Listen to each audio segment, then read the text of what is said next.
What's good, ladies and gents? Welcome to the MKO Pugilist Boxing channel, where we talk all things boxing. So remember to like, subscribe, hit the bell notification, all that good stuff.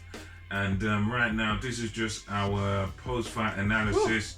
We just come off the live now. We just finished watching Tyson Fury versus Dillian Whyte. Going into this, a lot of people were writing Dillian Whyte off, saying he had no chance, he's going to get the floor wiped with him, blah de blah. I mean, were they wrong? Not really. I caught you on the spot there. Yeah, to be honest, it was kind of that way. I mean, there was one, for me personally, it was like there was one competitive round where I can say Dillian Whyte took it, and that was only the first round. But it was actually southpaw as well. Yeah, he boxed southpaw. So Dillian Whyte, he done some interesting stuff in the first round. He may have thrown Fury off a little bit in that round because he was boxing out of a southpaw stance, comfortable, able to land decent jabs, good body shots.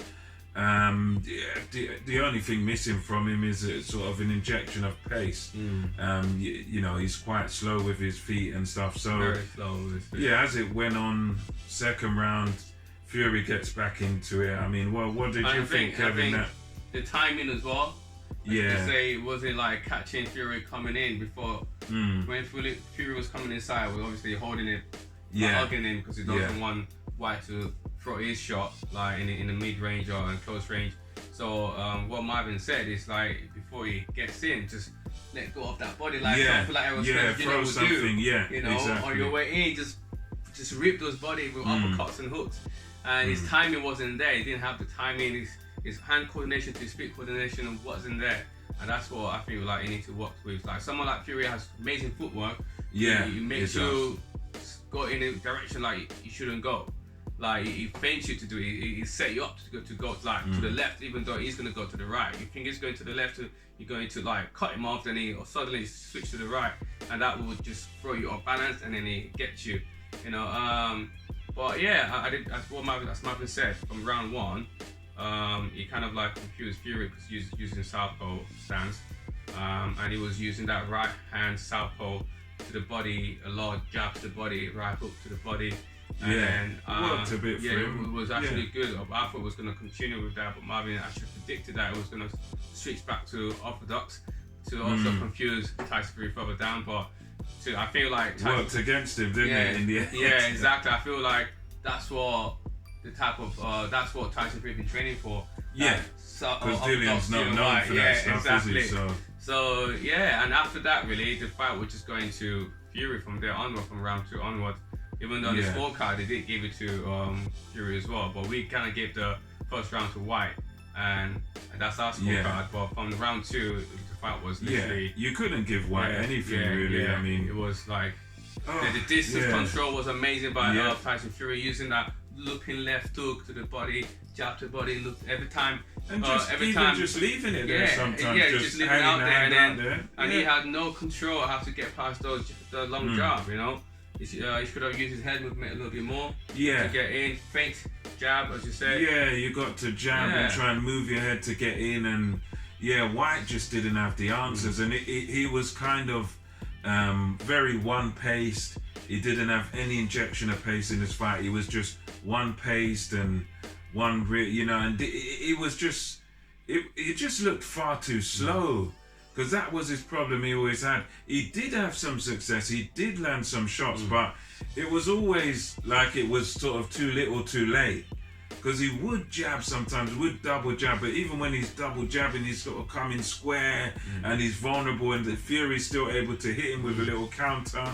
And you know, it was just like Fury was just some steps ahead of Dillian Whyte here, and just that bit quicker, and the energy was there from Tyson Fury throughout the fight. And even when Whyte had his success, Fury always come back with something and landed some mean counters. And he just, you could see out of the two of them, one man was declining, and one man was getting a bit stronger. Yeah. One man had the energy. Whereas White, yes, he had the success and he'd land some, but the problem was it was always just a one shot. Yeah, one shot. Like he'd land a good right hook to the body, but then that's it. Yeah, we was and thinking there's like no, he was gonna be throwing combos more than yeah, Wilder. yeah, you'd have to, I thought that was gonna be his way out to this fight. So his way to throw more combos and go to there, go to the body. He's gonna rough up Tyson Fury by just going, just body snatching movement he usually do. We didn't really see much of that today. No, he couldn't get in there. Yeah, it was one of them where he was that slow. He couldn't get close enough to really land anything. And when he did, he's taking shots, and the holding by Fury was good as well. It was very good because he just held, and for the average heavyweight, they can't handle it. No. And I think that's also part of what wore White down, is the holding, because he'd get in there and then he'd get held and bear hugged. And that was one of the things when I was watching Teddy Atlas, his breakdown, it was saying that if White could sort of time when he's looking to hold, when he's coming towards close to you, then you hit him on the way in.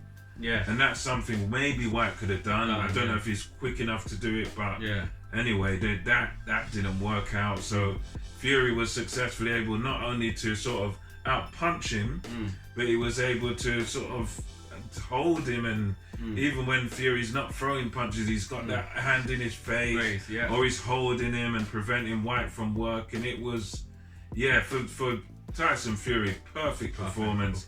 And he just wore Dillian Whyte down round by round.